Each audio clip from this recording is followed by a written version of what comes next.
누가복음 9장 28절부터 36절까지 말씀입니다.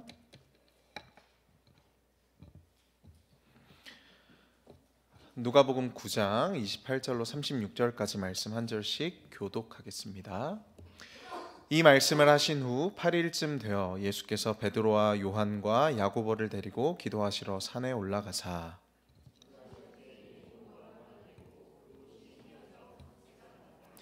문득 두 사람이 예수와 함께 말하니 이는 모세와 엘리야라.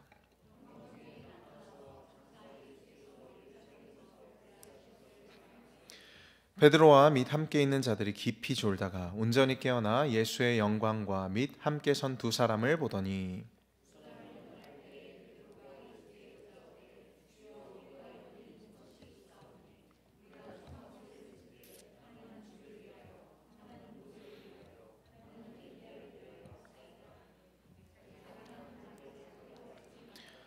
이 말할 즈음에 구름이 와서 그들을 덮는지라. 구름 속으로 들어갈 때 그들이 무서워하더니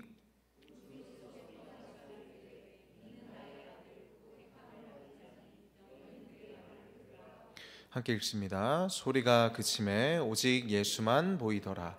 제자들이 잠잠하여 그 본 것을 무엇이든지 그때에는 아무에게도 이르지 아니하니라. 아멘. 참 잘 오셨습니다. 우리 함께 인사할까요? 참 잘 오셨습니다. 네, 우리 한 번 더 인사할 때 이렇게 인사하겠습니다. 금요기도회에서 뵈니 더 좋습니다. 이렇게 인사하겠습니다. 금요기도회에서 뵈니 더 좋습니다. 네, 참 쉽지 않은 시간이죠. 네, 일주일을 마무리하면서 여러 가지 또 생각들과 또 떠오르는 마음의 근심들이 우리의 마음을 참 어지럽게 하는 시간이기도 하고요. 또 주일이 다가오면서 한 주 동안 우리의 삶을 되돌아보면서 참 부끄럽기도 하고 연약하기도 했던 우리의 모습을 다시 한번 점검하게 되는 시간인 것 같습니다. 저는 금요기도에 오면서 항상 이 시간이 되면 저의 영이 깨어나는 것을 느낍니다. 부끄럽지만 한 주간 부족하고 연약한 삶을 살다가 맞다, 나 하나님의 자녀지, 나 성도지, 나 예수 그리스도의 제자이지 라는 이 정체성이 다시 한번 우리 안에 회복되고 또 세워지는 시간이 아닌가 싶습니다. 오늘 함께 말씀을 통해서 그 은혜를 나누게 되시는 여러분들 되시기를 축복합니다. 오늘 말씀 28절 말씀부터 36절 말씀은 우리가 변화산 사건이라고 하는 유명한 사건이기도 하죠. 그래서 예수님께서 기도하러 산에 올라가셨는데 늘 기도하시던 것처럼 산에 올라가서 기도를 하시는데 세 명의 제자를 데리고 가셨습니다. 누구랑 누구를 데리고 가셨죠?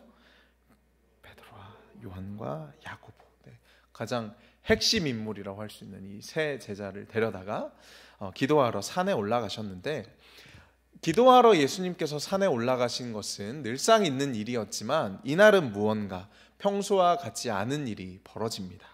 그 일이 무슨 일이냐면 바로 29절에서 나타난 일인데 우리 함께 읽어볼까요? 시작.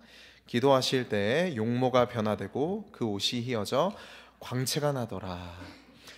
이 사건을 마태복음도 마가복음도 기록하고 있습니다. 그런데 오늘 우리가 읽은 말씀에서는 용모가 변화되고 옷이 휘어져서 광채가 나더라 라고 했는데 마태복음은 뭐라고 하냐면요, 그들 앞에서 변양되사 그 얼굴이 해같이 빛났다 라고 말합니다. 그 얼굴이 해같이 빛나며 옷이 빛과 같이 휘어졌더라. 또 마가복음은 이렇게 이야기해요. 재미있는 표현이 나오는데요, 그 옷이 광채가 나며 세상에서 빨래하는 자가 그렇게 희게할 수 없을 만큼 매우 휘어졌다. 어떤 세제인지 빨래하는 자가 희게할 수 없을 만큼 휘어졌더라. 그러니까 이 마태, 마가, 누가 복음 모두 예수님의 모습이 변형됐다라는 것을 기록하고 있습니다. 마태는 예수님의 얼굴이 해같이 빛났다. 마가는 그 옷이 어떤 세조로 할 수 없을 만큼 휘어졌다라고 표현을 하고 있죠. 여러분, 이 부분을 보면서 우리는 성경에서 오늘 이 변화산 사건에서 예수님과 같이 얼굴에서 빛이 났던 한 사람이 혹시 떠오르십니까? 얼굴에서 빛이 나가지고요. 네, 모세입니다. 모세가 시내산에서 하나님과 대면하였고 그가 하나님께 영광을 보여달라고 구합니다. 그러니까 하나님께서 너가 나 보면 죽는다. 그러니까 반석에 틈을 내셔서 숨겨두시고 지나가시고 뒷모습만 보여주시죠. 그리고 나서 모세의 얼굴이 산에서 내려왔는데 얼굴에서 빛이 나는 거예요. 그래서 사람들이 어떻게 했죠? 두려워했습니다. 그래서 모세의 얼굴을 어떻게 했습니까? 수건으로 가렸죠. 여러분, 그러나 성경에서 얼굴에 빛이 났던 또 다른 인물인 모세와는 달리 예수님의 얼굴에서 나는 빛은, 그 광채는 근본적으로 다른 것이죠. 왜 다른 것이죠? 모세는 무엇의 반사입니까? 무엇의 반영이죠? 하나님의 영광의 빛이 그 얼굴에 비치는 것이 반사된 것이고 반영된 것이라면, 여러분, 예수님에게서 나오는 빛은 누구의 영광을 반영하거나 반사하는 것이 아니라 그분에게서 나오는 빛이었다라는 것이죠. 여러분, 밤하늘에 떠있는, 밝게 떠있는 달이 아무리 밝더라도 그 빛은 달에서 나오는 것이 아니라 누구를 반사하는 것입니까? 햇빛을 반사하는 것이죠. 태양계에서는 오직 태양만이 스스로 빛을 냅니다. 여러분, 그래서 성경에서 자주 예수님은 빛으로 묘사됩니다. 마태복음에서는 흑암 가운데 사망의 그늘에 앉은 자들 가운데 큰 빛이 비추었고 그 빛이 바로 예수 그리스도다라고 말합니다. 또 다메섹으로 가는 길에서 사도 사울이 예수님을 만났는데 그 예수님도 어떻게 묘사되죠? 큰 빛을 보고 그 빛에서 음성이 들리는데 사울아 사울아 어찌하여 나를 박해하느냐, 나는 너가 박해하는 예수다라고 말합니다. 여러분, 또한 그 요한복음은 예수님을 어떻게 묘사하냐면 참 빛, 곧 세상에 와서 각 사람에게 비추이는 빛이라고 말하고요, 말씀이 육신이 되어 우리 가운데 거하심에 우리가 그의 영광을 보니 아버지 독생자의 영광이다 라고 그분의 빛을 묘사합니다. 나중에 이 요한이 말년에 반모섬으로 유배를 가서 그가 본 환상을 기록한 성경이 어떤 성경이죠? 요한계시록입니다. 이 요한계시록 마지막 장인 21장에 이런 내용이 있습니다. 21장 22절 23절인데요. 성 안에서 내가 성전을 보지 못하였다. 이는 주 하나님 곧 전능하신 이와 그 어린 양이 그 성전이심이라. 또 그 성에는 23절 보니까 뭐가 없냐면 해와 달의 비침이 쓸데없다. 어둡고 흑암 가운데 있고 암담한 것을 말하는 겁니까? 그렇지 않죠. 그 새 예루살렘, 하나님의 나라에는 하나님의 영광이 비치고 어린 양이 그 등불이 되심으로 그곳에는 해와 달의 빛이 쓸데가 없다라고 기록하고 있는 것이죠. 여러분, 이처럼 예수에게서 빛이 났다라는 것은 오늘 이 누가복음의 말씀이 우리에게 뭘 말하고자 하는 것이냐면 예수님의 신성, 삼위일체 하나님 그 제2위격이신, 두 번째 위격이신 예수님의 영광을 우리에게 보여주시는 것이죠. 예수님은 모세와 같이 하나님의 영광을 반영하는 것이 아니라 예수님 그 자체에서 나오는 빛으로 자신이 하나님이심을, 자신의 신성을 우리에게 보여주는 것입니다. 설교 중에 자기의 이름을 말하는 것은 굉장히 이상한 일입니다.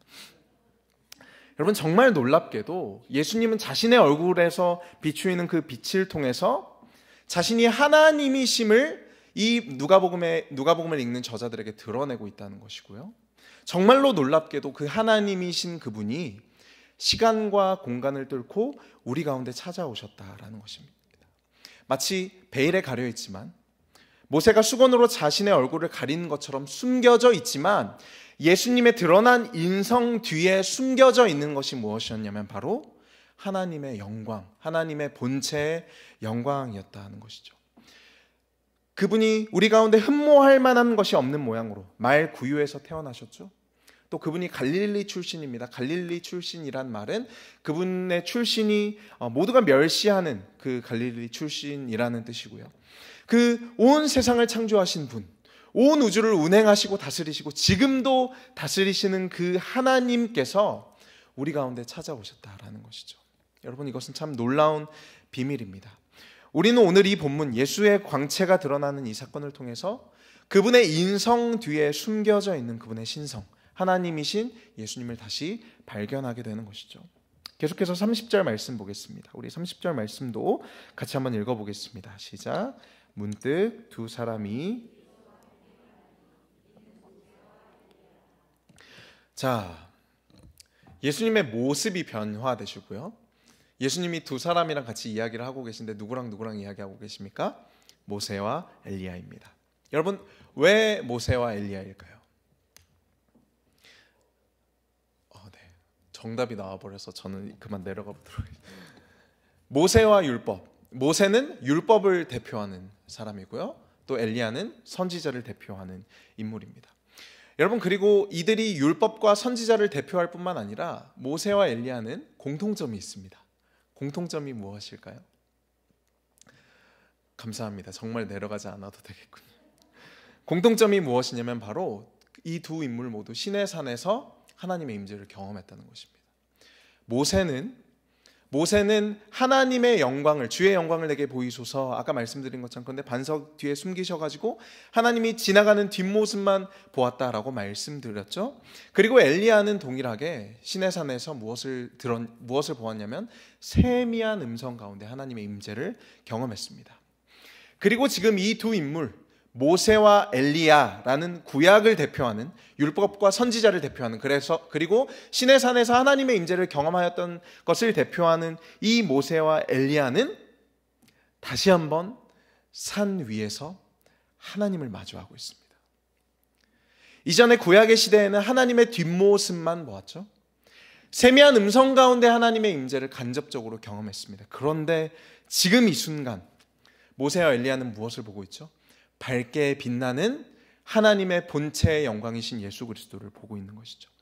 여러분, 예수님은 누구이시다? 하나님이시다. 지금 누가복음은 9장까지 무슨 이야기를 하고 있었냐면 예수님이 누구이신가? 그분의 족보, 그분이 하실 일, 그분이 앞으로 이루실 일, 그분의 신분과 그분의 사역에 대해서 열심히 설명하고 있었고요. 그리고 오늘 새벽 본문을 통해서 사람들이 나를 누구라고 하느냐? 엘리야라고도 하고요, 선지자 중에 한 명이라고도 합니다. 너희는 나를 누구라 하느냐? 베드로가 무엇이라 대답하죠? 주는 그리스도시요 살아계신 하나님의 아들입니다 라는 이 대답을 통해서 마침내 누가복음 9장에서 예수 그리스도가 누구인지가 드디어 드러났습니다. 그리고 베드로의 입을 통해서 예수님이 누구이신 것이 드러난 것에서 그치지 않고 지금 모세와 엘리야라는 인물을 통해서 이제 살펴보겠지만 하나님을 통해서도 예수님이 누구이신지 드러나고 있죠.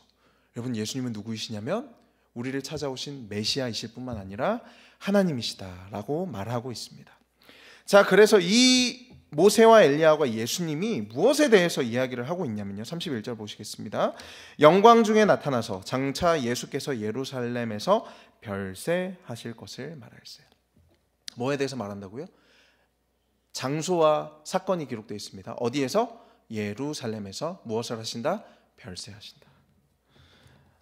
제 성경처럼 좋은 성경에는 별세의 뜻이 적혀져 있는 성경도 있습니다. 별세에 무엇이라고 적혀져 있냐면 별세라는 단어가 헬라어로는 엑소더스입니다. 엑소더스가 뭘까요? 구약 성경을 이렇게 영어로 보면 첫 번째 창세기가 제네시스, 자동차, 두 번째 출애굽기가 엑소더스입니다. 자, 지금 모세와 엘리야와 예수님이 함께 무엇에 대해서 이야기를 하고 있냐면 엑소더스, 출애굽에 대해서 이야기를 하고 있습니다. 그러니까 지금 구약을 대표하는 두 선지자가 직접 출애굽을 경험하였던 모세와 엘리야가 출애굽에 대해서 이야기하고 있다는 거죠. 그리고 그것이 어디에서 이루어질 것이냐면 바로 예루살렘에서 이루어질 것이다. 여러분, 여기서 말하는 예루살렘에서 일어날 출애굽은 어떤 사건을 말하겠습니까? 바로 예수님의 십자가 사건과 부활의 사건이겠죠. 예루살렘에서 어떤 일이 일어나냐면 예수님이 유월절에 십자가에 달려 죽으시고 3일 만에 부활하십니다. 그리하여서 유월절 어린 양의 피를 문지방에 바르면 죄와 사망이 넘어가는 것처럼, 유월되는 것처럼, 이스라엘이 애굽에서 종되었던 것에서 그 유월절 어린 양의 피로 말미암아 자유를 얻은 것처럼 예수님의 이 십자가의 피로 말미암아 죄와 사망의 다스림을 받을 수 없는 우리, 그런 우리를 자유하게 하신다. 죄와 사망의 관세로부터, 우리가 노예된 것으로부터 출애굽하게 하신다.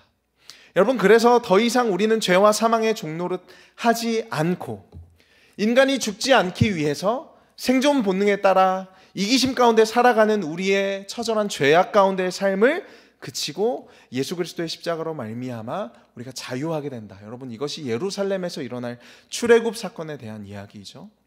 그러니까 지금 모세와 엘리야와 예수님이 예루살렘에서 일어날 출애굽에 대해서 이야기한다라는 것은 예수님이 어떤 일을 하시는 분이시냐면 우리를 출애굽시키시는 분. 우리를 죄와 사망이라는 우리의 진정한 대적, 애굽도 아니고요, 바벨론도 아니고 로마도 아니라 바깥에 있는 무언가가 아니라 우리 안에 있는 죄와 사망이라는 우리의 진정한 대적으로부터 우리를 건져내시는 새로운 모세이시다라는 것에 대해서 지금 오늘 본문 말씀이 이야기를 하고 있습니다. 엄청난 주제에 대해서 말하고 있는 것이죠. 모세와 엘리야는 지금 창세 전부터 계획된 하나님의 구원 프로젝트, 우주적인 하나님의 사역에 대해서 말하고 있습니다. 예루살렘에서 있을 십자가 사건, 즉 인류의 역사를 영원토록 바꿔놓고 뒤집어 놓을 그 하나님의 출애굽 사건에 대해서 말하고 있습니다.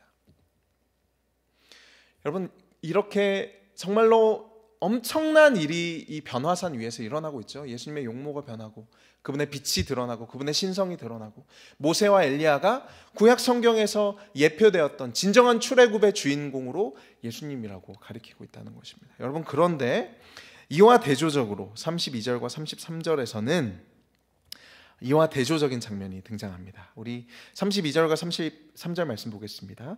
베드로와 및 함께 있는 자들이 깊이 졸다가 온전히 깨어나 예수의 영광과 및 함께 선 두 사람을 보더니, 우리 33절 말씀 같이 읽어볼까요? 시작. 두 사람이 떠날 때에 베드로가 예수께 여짜오되 주여, 우리가 여기 있는 것이 좋사오니 우리가 초막 셋을 짓되 하나는 주를 위하여, 하나는 모세를 위하여, 하나는 엘리야를 위하여 하사이다 돼 자기가 하는 말을 자기도 알지 못하더라. 여러분, 지금 베드로와 요한과 야고보가 깊이 졸다가 깨어났습니다. 그리고 자신 눈앞에 어떤 광경이 지금 보이고 있죠? 예수님의 얼굴이 변하고 그분의 옷이 무엇으로 형용할 수 없을 만큼 희고 밝게 빛나는 것과 예수님과 함께 서 있는 두 사람, 모세와 엘리야를 보았습니다. 여러분, 얼마나 황홀하고 영광스러운 경험이겠습니까? 그런데 지금 베드로가 무엇이라고 말하냐면, 우리가 여기 있는 것이 좋으니 초막을 셋을 지어서 하나는 주님을 위하여, 하나는 모세를 위하여, 하나는 엘리야를 위하여 짓고 우리가 계속 여기 있읍시다. 그리고 이러한 베드로의 말에 대해서 누가복음 뭐라고 기록하고 있냐면, 자기가 하는 말을 자기도 알지 못하더라.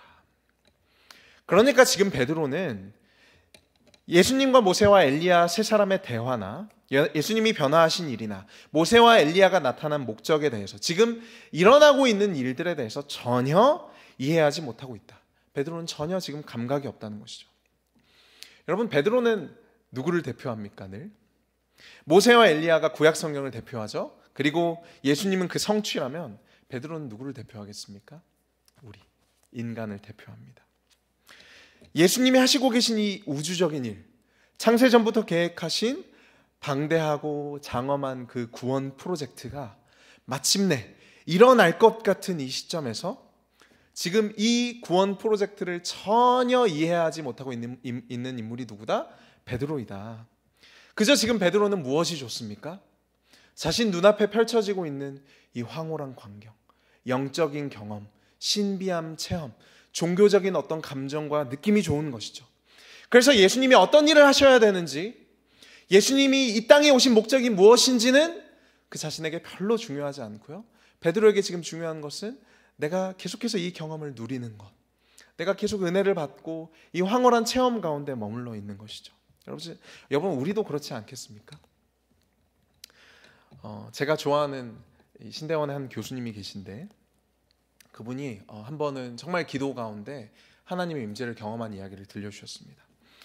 그분이 개인적으로 어려운 일을 경험하고 하나님의 임재가 너무너무 갈급하여서 몇 날 며칠을 간절하게 밤을 새가며 하나님 저를 만나주세요, 하나님 만나고 싶습니다 라는 마음으로 금식 기도도 하시고 간절히 기도를 하시다가 정말로 어느 날 새벽에 그분이 하나님의 임재를 경험했습니다.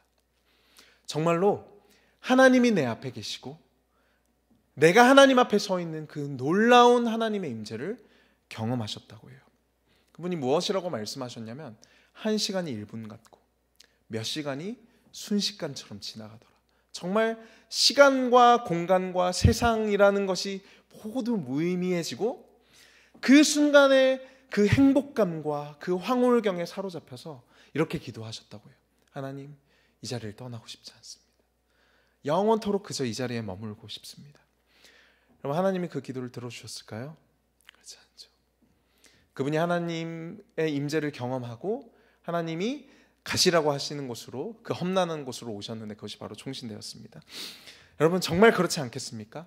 오늘 밤에 우리가 기도하는 중에 하나님이 저와 여러분을 찾아오셔서 정말 찬송가의 가사처럼 세상과 나는 간 곳 없고 구속한 주님만 보인다면, 우리가 서로 나는 그 기쁨을 알 사람이 없는 그 깊은 임재 가운데, 그 하나님의 그 영원한 사랑과 평안과 안식 가운데 우리가 여러분 머물 수 있다면, 여러분 우리가 밤이 새도록 기도하는 것이 길게 느껴지지 않겠죠? 베드로도 그런 마음 아니었겠습니까? 여러분, 그러나 중요한 것은 무엇이냐면, 베드로가 지금 목격하고 있는 이 놀라운 광경은 그저 베드로 개인의 신앙적인 체험을 위해서 주어진 것이 아닙니다. 그 교수님이 경험하신 하나님의 임재도, 그리고 저와 여러분이 오늘 밤에 경험하기를 원하는 그 하나님과의 깊은 교제도 그저 우리 개인적인 신앙의 경험을 위해서 주어지지 않는다는 것이죠. 오늘 밤에 이 자리에 초막을 짓지 않으시기를 축복합니다. 여러분, 모세와 엘리야와 예수님이 말씀하고 계셨던 것은, 베드로가 보지 못했던 것은 무엇이냐면 바로 다름 아닌 십자가의 사건이죠. 그래서 예수님은 이 영광스러운 자리에 머물고자 하지 않으시죠. 그분은 어디로 가셔야만 하냐면 자신이 져야 할 십자가가 있는 자리, 자신이 모두에게 배신당하고 하나님에게도 버림받아야 할 그 예루살렘으로 가셔야 하는 것이죠. 아이러니하게도 가장 영적이고 또 신성하고 거룩하고 영광스러운 모임에서 모세와 엘리야와 예수님은 무엇에 대해서 말씀하고 계시냐면 가장 처절하고 가장 정치적이고 가장 현실적인 십자가에 대해서 말하고 있다는 것입니다. 여러분, 한편으로 교회가 그런 곳이라는 생각도 듭니다. 여러분, 우리는 누구이죠? 성도입니다. 하나님의 자녀입니다. 천국 가서 우리가 이 시간을 돌아볼 때, 아, 내가 성도였구나, 하나님의 자녀였구나 라는 이 놀라운 고백이 얼마나 영광스럽고 위대한 고백인지 우리가 되돌아보게 될 텐데, 여러분, 우리의 정체성은 뭐냐면 하나님 나라에 속한 성도이고 하나님의 자녀된 자들이죠. 우리가 얼마나 이 영광스러운 모임 가운데 함께 교제하고 예배드리고 감히 우리가 하나님 앞에 나아가서 그분께 기도하고 찬양할 수 있는 것이 여러분 얼마나 놀라운 일입니까? 그런데 우리가 만나면, 주일에 만나면 무슨 이야기를 하죠? 직장에서 누가 나를 힘들게 한 이야기, 내일 반찬은 뭐 만들까, 남편이 나를 속썩인 이야기, 건강 이야기, 이런 이야기들 하지 않습니까?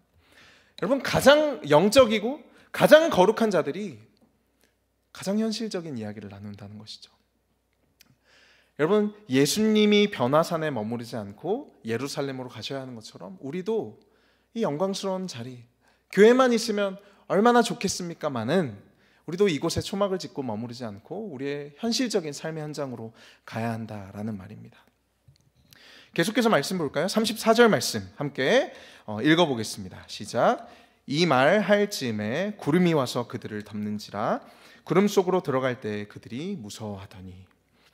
여러분, 구약 성경을 잘 읽으신 분들은 이 구름이 나타났다라는 것이 무엇을 상징하는지 잘 알고 계실 겁니다.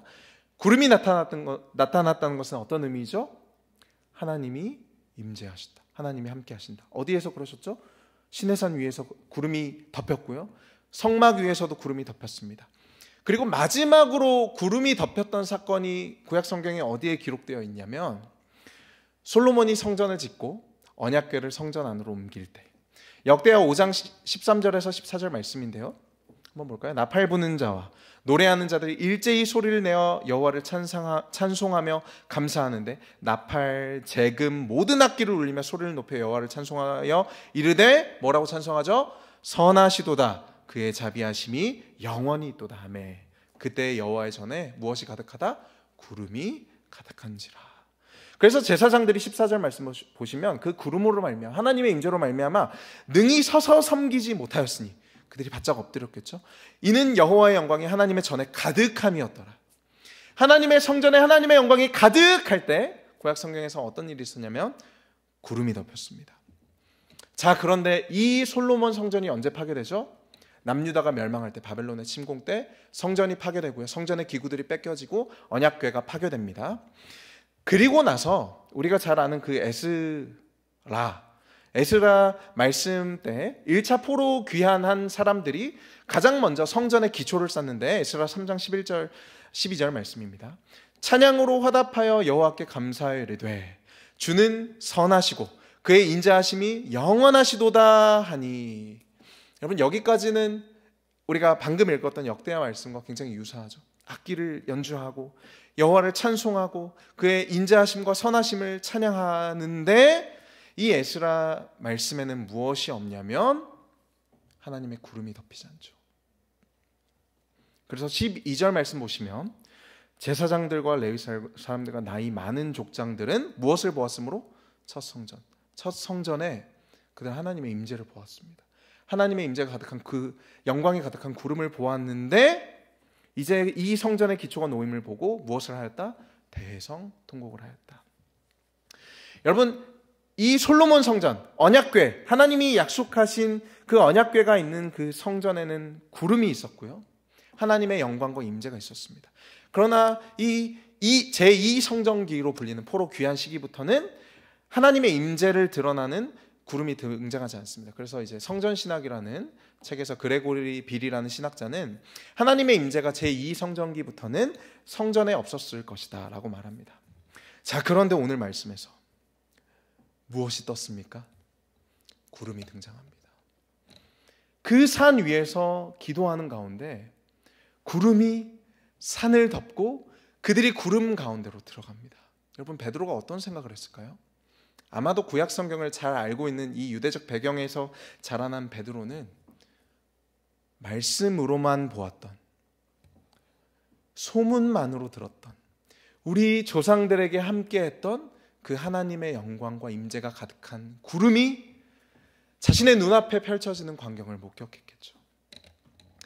여러분, 지금 이 산 위에 구름이 떴다라는 것은 하나님의 임재가, 언약궤가 파괴되고 부재하였던 하나님의 임재가 드디어 예루살렘, 이스라엘 가운데 회복되었다라는 의미입니다. 하나님의 임재, 하나님의 함께하심, 하나님의 임마누엘, 바로 예수가 하나님이라는 거죠. 몇백 년 만에 베드로도 오랜 전설처럼 듣기만 하였던 하나님의 구름, 그 쉐카나의 영광을 눈앞에서 목격하고 있다는 것입니다. 그리고 구름 속에서 음성이 이렇게 말합니다. 9장 35절, 구름 속에서 소리가 나서 이르되 이는 나의 아들 곧 택함을 받은 자니 너희는 그의 말을 들으라 하고. 구름 속에서 하나님의 음성이 들려오는데 무엇이라고 말씀하시냐면 이는 나의 아들 곧 택함을 받은 자니 무엇을 하라? 너희는 그의 말을 들으라. 여러분, 이 하나님의 음성에 정말 많은 내용이 함축되어 있습니다. 나의 아들 곧 택함을 받은 자라는 것은 하나님이 다윗에게 약속하신 언약의 내용이 성취되었다라는 것을 의미합니다. 하나님이 다윗에게 약속하시기를 너의 자손에게서, 다윗의 집에서 왕이 등장할 것인데 그 왕은 성전을 지을 것이다. 나의 집을 지을 것이다. 그리고 그가 나를 아버지라고 부르고 나는 그를 아들이라고 부를 것이다. 여러분, 예수님이 우리의 진정한 성전 되시죠? 다윗의 언약이 예수님을 통해서 성취되죠. 왜냐하면 그분은 다윗의 자손이시니까. 예수님이 하나님을 아버지라고 부르시고 하나님은 지금 예수님더러 아들이라고 부르십니다. 이뿐만 아니라 너희는 그의 말을 들으라는 말씀은 신명기 18장 15절 말씀을 의미하는데요. 내 하나님 여호와께서 너희 가운데 내 형제 중에서 너를 위하여 나와 같은 선지자, 너희 중에서 나와 같은 선지자 하나를 일으키시리니, 우리 그 뒤에 같이 읽어볼까요? 시작. 너희는 그의 말을 들을지니라. 너희는 그의 말을 들어라. 하나님께서 모세에게 말씀하신, 모세를 통해 이스라엘 백성들에게 약속하신 그 말씀이 누구를 통해서 성취됩니까? 예수님을 통해서 성취되고 있는 것이죠. 여러분, 지금 오늘 본문은 사실 이 짧은 설교 시간으로 다 설명할 수 없는 광대하고 장엄한 우주적인 장면이 담겨 있습니다. 구약 성경에 그 하나님과 이 백성이 맺었던 언약이 구체적으로 성취되고 있고, 하나님이 육신을 입고 이 땅에 오셔서 예수 그리스도로 우리를 찾아오시는 것이죠. 지금 예수님의 얼굴과 옷에서 빛이 나고 있고요. 예수님의 신성이 드러나고 있고요. 모세와 엘리야가 예수님과 대화를 나누고 있습니다. 무엇에 대해서? 출애굽에 대해서, 별세에 대해서. 임재의 구름이 드디어 이스라엘 가운데 회복되었고 하나님의 음성이 들려오며 이는 나의 아들이니 너희는 그의 말을 들어라. 다윗의 언약과 모세의 언약이 성취되는 것이죠. 여러분, 그런데 이 영광스러운 말씀에서 단 한 사람 눈치가 없는 사람이 있죠. 누구이죠? 베드로입니다. 이 우주적인 장엄한 광경, 하나님이 창세전부터 계획하신 그 놀라운 구원 프로젝트가 마침내 이루어지기 시작하는 이 놀라운 장면에서 베드로는 혼자 눈치가 없습니다. 베드로는 혼자 자신의 개인적인 신앙의 경험으로만 이 놀라운 영광스러운 광경을 남겨두고 싶은 거죠. 초막을 지읍시다. 예수님, 모세, 엘리야 여기 머무르고 저도 여기에서 계속해서 이 영광스러운 신앙적인 경험 가운데 남아있고 싶습니다. 여러분, 베드로는 누구를 대표하는 인물이라고 말씀드렸죠? 여러분, 우리가 경험한 그 놀라운 하나님의 십자가의 사랑, 하나님의 놀라운 은혜, 우리 안에만 남겨두고 계시진 않습니까? 여러분, 제가 이 금요기도의 설교를 준비하면서 늘 그렇지만 그 시간이 저에게 정말 행복하고 즐거운 시간입니다. 제가 하나님께 질문을 드리면 말씀을 묵상하면서 하나님, 이건 왜 그럴까요? 왜 모세와 엘리야일까요? 왜 얼굴이 그렇게 빛이 나고 어떻게 옷은 그렇게 하얗게 됐나? 이런 자질구레한 이런 질문들을 던지면서 하나님께서 말씀을 통해서 저에게 응답하여 주시고 또 상황과 환경과 교회를 통해서 응답해 주시는 그 시간이 여러분 얼마나 즐겁고 소중하고 값진지 모릅니다. 저 혼자 카페에서 이렇게 설교 준비하다 막 박수도 치고요, 감탄하고 와, 하나님 정말 대단하십니다. 하나님 진짜 멋지시네요. 여러분, 그런데 어떨 때는 거기까지만 하고 싶어요. 설교 준비를 열심히 하면서 그 하나님의 말씀과 하나님과 교제하는 가운데 거기까지만 하고 싶을 때가 있습니다. 여러분, 그런데 그 경험이 제 안에서만 갇혀 있으면 안 되죠. 설교해야 하죠. 전해야 합니다. 여러분, 그래서 베드로도 마찬가지로 지금 여기에서 내가 누리는 은혜, 내가 경험하는 영적 체험을 계속 누리고 싶어 하지만 여러분, 하나님의 관심, 모세와 엘리야와 예수님의 관심은 어디에 있죠? 출애굽에 있죠. 예루살렘에서 그분이 지셔야 하는 십자가에 대해 있습니다. 하나님이 창세전부터 구원된 그 계획된 구원 프로젝트에 대해서 말씀하고 계시죠. 여러분, 날마다 우리가 살아가는 우리의 삶 속에서 우리가 의식적으로든 무의식적으로든 어떤 질문을 던지면서 살아가냐면, 나는 누구일까? 나는 누구지? 일을 하면서, 직장에서, 관계를 맺으면서, 또 책을 읽기도 하고요, 사람을 만나기도 합니다. 교회 가서 기도도 하고 찬양도 하고 설교도 들으면서요, 나는 누구일까? 내가 하는 일이 난가? 내가 돌보는 이 가정이 난가? 우리는 계속해서 우리 인생에서 값진 것들을 찾으면서 그것이 난가? 라는 질문을 던지고 있는지도 모르겠습니다. 내가 느끼는 감정, 내가 받은 은혜, 나의 상태, 나의 건강, 나의 영혼, 나의 경험, 여러분, 전부 다 어떤 질문이냐면 내가 누구일까? 라는 질문이죠. 지금 베드로는 그 질문의 차원에서 초막을 짓고 여기에 머물자라고 말하는 것입니다. 여러분, 그러나 베드로가 정말로 질문해야 하는 질문이 무엇이었죠? 우리가 인생에서 던져야 하는 내가 누구일까? 라는 질문보다 훨씬 더 우주적이고 더 중요한 질문이 무엇입니까? 예수가 누구이시지? 예수는 누구인가? 라는 질문이죠. 여러분, 애굽에 살던 이스라엘 백성들에게 질문이 던져졌습니다. 하나님이 누구이신가? 모세라는 선지자를 통해서 불타는 떨기나무 앞에서 말씀하신 그 하나님이 누구신가? 여러분, 그리고 하나님이 누구시라고 대답하셨냐면, 나는 너희를 종되었던 애굽 땅에서 건져내는 하나님이다. 하나님은 노예들을 건지시는 하나님이죠. 여러분, 그 순간, 그 말씀이 이스라엘 백성들에게 주어진 그 순간부터 여러분, 이스라엘 백성들에게 더 이상 애굽은 그들의 삶의 터전이 아니게 됩니다. 애굽은 어떤 곳이냐면 그들을 노예 삼고 있는 곳이죠. 애굽은 내가 머무르고 나의 삶을 안정시켜야 하는 삶의 터전이 아니라 탈출해야 하는 것이죠. 하나님이 찾아오셔서 하나님은 누구이신가? 라는 질문을 던지기 전까지 그들은 그들이 노예인지도 모르고 애굽에서 살고 있었습니다. 그래서 하나님이 누구이신가? 라는 질문이 이스라엘의 운명을 완전히 바꿔놓은 것처럼 예수가 누구인가? 라는 질문 또한 우리의 현실과 우리의 운명을 뒤집어 놓습니다. 여러분, 예수님은 누구이시죠? 오늘 본문 말씀 9장 31절의 말씀에 기록된 것을 보면 영광 중에 나타나서 장차 예수께서 예루살렘에서 별세하실 것을 말할세. 예루살렘에서 별세하신다. 예루살렘에서 진정한 출애굽을 완성하신다. 오늘 본문은 예수가 누구라고 대답하고 있냐면 예수는 새로운 모세이다. 그분이 우리를 출애굽시키실 것이다. 여러분, 이 질문으로 인해서, 예수가 누구인가라는 이 질문으로 인해서 저와 여러분이 사는 세상은 더 이상 삶의 터전이 아니라 우리를 노예 삼는 곳입니다. 그리고 예수님은 자신이 십자가를 지시고 죽으시고 부활하심을 통해서 우리를 출애굽시키시는 것이죠. 우리가 사는 세상은 우리가 안락하고 평온하게 살아갈 곳이 아니라 죄와 사망에 종된 곳, 우리를 노예 삼는 곳이라는 것이죠. 여러분, 그러나 이 십자가의 사건이 우리를 그 세상으로부터, 그 죄와 사망으로부터 건져내셨고, 우리가 여전히 죄와 사망이 우리의 주인 노릇하는 것처럼 느껴질지라도 그것은 더 이상 우리의 현실이 아니다. 예수님이 누구이신가? 라는 그 질문이 저와 여러분이 오늘도 마주하는 죄와 사망이 가득한 그 세상에 대해서 새롭게 정의를 내린다라는 말입니다.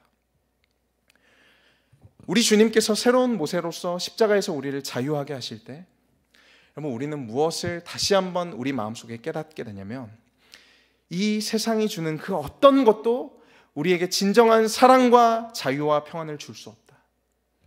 오직 그 사랑과 자유와 평안은 누구에게서만 올 수 있다? 예수님에게서만 올 수 있다. 우리의 현실 인식, 우리가 바라보는 그 세계관은 이 그리스도를 아는 지식에서 출발해야 한다는 것이죠. 여러분, 결론을 말씀드리겠습니다. 제가 가끔 근무가 빨리 끝나서 저희 두 딸을 어린이집으로 데리러 가면 선생님께 미리 말씀드리고 가야 하는데 갑작스럽게 가면 저희 아이들이 아무리 재밌는 놀이를 하고 있다가도, 아무리 맛있는 간식을 먹고 있고 유익하고 즐거운 시간을 가지고 있다가도 아빠가 데리러 오면 그 아이들은 어린이집에서 아빠에게로 뛰쳐나옵니다. 저희 두 딸에게는 어린이집이 자신의 집이 아니라 자신을 집으로 데려가기 위해 온 아빠가 진정한 아빠이기 때문이겠죠. 여러분, 오늘 말씀 본문 36절 마지막 상반절을 보시면 소리가 그침에 오직 예수만 보이더라. 여러분, 소리가 그침에 오직 예수만 보입니다.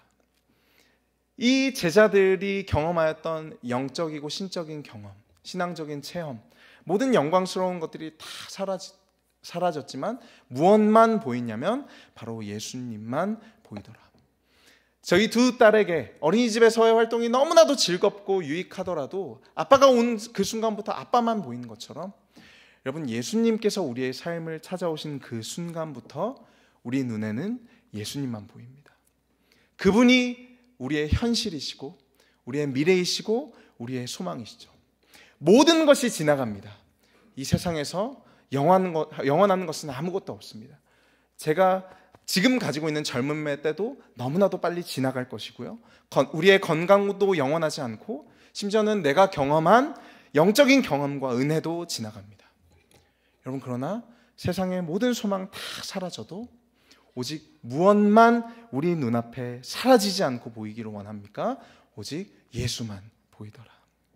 모든 소리가 그쳐도, 모세와 엘리야가 떠나가도, 하나님의 임재의 그 영광스러운 구름이 더 이상 내 눈앞에 보이지 않는 현실 속에서도 오직 예수가 보이더라.